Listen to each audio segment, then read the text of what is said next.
India China లాగా super power అవ్వాలి అంటే ఏం చేయాలి? ఏ కంట్రీ అయినా సూపర్ పవర్ అవ్వడానికి one of the main reason వచ్చేసి యంగ్ టాలెంట్స్, అంటే యూత్. చైనా కంట్రీ బయటికి వెళ్ళిన యూత్ ని మోటివేట్ చేసి వాళ్ళ కంట్రీలోకి తెప్పించుకొని కంట్రీకి సర్వ్ చేయండి అని మోటివేట్ చేస్తుంది. కానీ ఇండియన్ యూత్ వేరే కంట్రీస్ లో సెటిల్ అవ్వడానికి కలలుగా ఉంటున్నారు. అసలు యూత్ ఏడున్నారు? సగం మంది అమెరికాలో ఉన్నారు, దాన్ని అమెరిపేట్ చేసేసారు. నెక్స్ట్ వెల్త్ క్రియేట్ చేసే వాళ్ళని ఎంకరేజ్ చేయడం, అంటే ఆంటర్ప్రినర్స్ ని.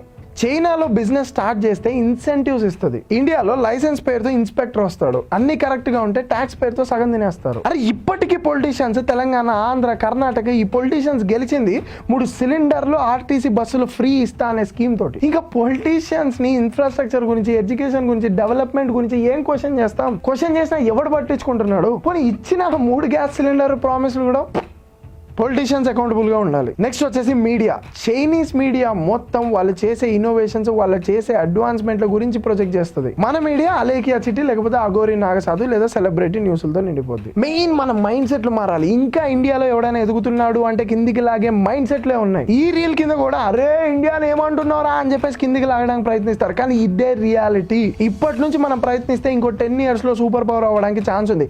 ఆ విజన్ పెట్టుకొని మనం ముందుకు వెళ్ళాలి.